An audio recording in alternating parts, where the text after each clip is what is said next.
my main job is being a psychiatrist, a medical doctor, in which I practice mostly psychotherapy with some medications, and then I mix that with alternative medicine, which includes acupuncture and homeopathy. And then I run this Cooper Mountain Vineyards. Grapes are a lot like human beings in that when they're real young, they don't show the same maturity that an older vine or older person might show. And so the grapes become much more elegant and sophisticated and balanced, as human beings usually do too, as they get older. Then, of course, at some point in life or in age of a vine, they start fading. My growth as a doctor and as a farmer and a winemaker kind of had gone back and forth and fed each other.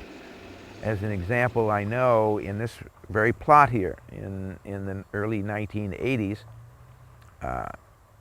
we were using some chemicals that were available and used to keep the birds off these grapes. We would apply them to the grapes just fairly close to the harvest.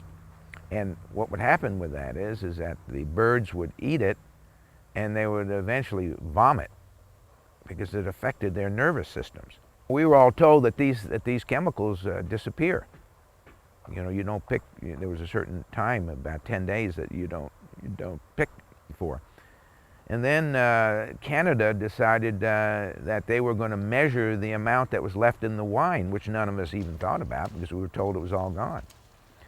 And then they ended up making some standards, and eventually they banned the substance because it was a neurotoxin. And it was a neurotoxin just not for birds, it turns out. It turned out it was a neurotoxin for human beings too.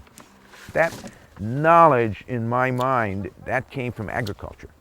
Learning about the birds and what it does, and then of course realizing that they would even banned it in Canada, and the United States hadn't even thought about banning it. Got me to thinking, of course, about, well, how does that affect our health all the time? And what are these tiny little substances that, amounts that we don't pay much attention to? These small amounts of chemicals that the big companies say, just trace amounts, what kind of effect can they have? And I think it was from there that then I started studying that as a doctor, realizing it doesn't take very much of anything to make major changes to the body system, immune system.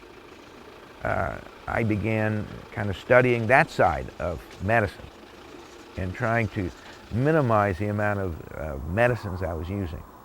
And then I came upon homeopathy, which is really, in a way, acknowledging that trace amounts of something that can have a huge effect on the body system in a good way, if they're natural substances and they're selected correctly, as opposed to the man-made chemicals that can be in these tiny amounts too that can do some damage.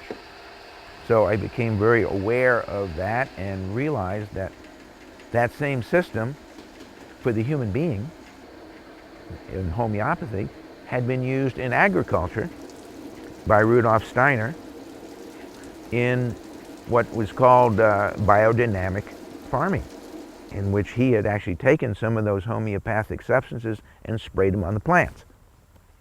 And they were substances from nature, such as quartz and valerian and dandelion and oak and horsetail.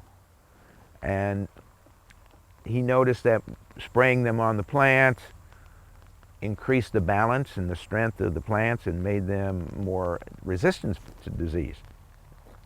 And so as that was going on, then again in my medical way of looking at things, it became more apparent to me to focus more on the prevention of disease by strengthening the organism, which is what biodynamics does to the plant, that's what really alternative medicine does.